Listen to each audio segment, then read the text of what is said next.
Getting combat ready is tough enough, but a mission to Mogadishu requires an almost unimaginable level of preparation. In a matter of weeks, these Ugandan army soldiers will deploy as part of the African Union peacekeeping mission in Somalia, AMISOM. When the Somali Al-Shabaab militant group began developing closer ties to Al-Qaeda and ultimately pledged its allegiance, keeping the peace in Mogadishu became much more than just a regional affair. The Ugandan People's Defense Force UPDF base in Singu is also home to a U.S. State Department-funded training center. Since Uganda's 2007 involvement in Somalia, 20,000 soldiers have passed through its grounds on their way to Mogadishu. The Marines are always about going and helping taking the fight out of the bad guy if that's at all possible. Unfortunately, with the merge of Al-Qaeda and Al-Shabaab, Al-Qaeda, who's been in the fight in Iraq and Afghanistan and part of areas of North Africa, they bring those techniques to Somalia to create all kind of hate and discontent.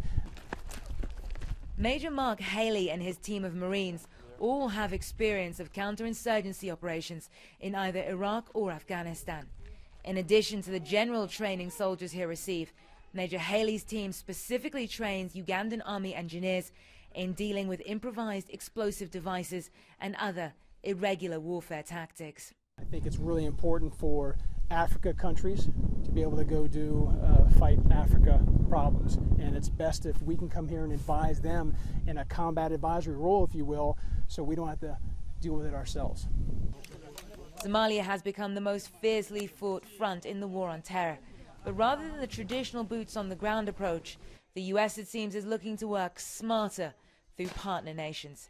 This is mini Mogadishu. It might not seem 100% like the real thing, but it's serving a very important function, and that's to get these soldiers ready for what they're going to face in terms of urban warfare when they get into the Somali capital. And already it seems to be paying dividends. To understand the importance of the mission, we have to look at the results of the mission. So if you look at Mogadishu this time last year, you would see that the Ugandans and AMISOM only had about 30% of the city of Mogadishu. Together with this training, we see that they're pushing out of Mogadishu, and I believe this is part of our fight, as part of our national security interest, to build partnership, to build capabilities in our partners. Not only that, it seems the students might occasionally be playing teacher. Uganda is one of the greatest armies in Africa, in my opinion, and I think they're extremely professional, and they blow the stereotype of African armed forces out of the water. And not forgetting, stronger regional armies keeping the peace will mean some of these soldiers might get to spend a little less time overseas. Nima Elbagir, CNN, Singo, Uganda.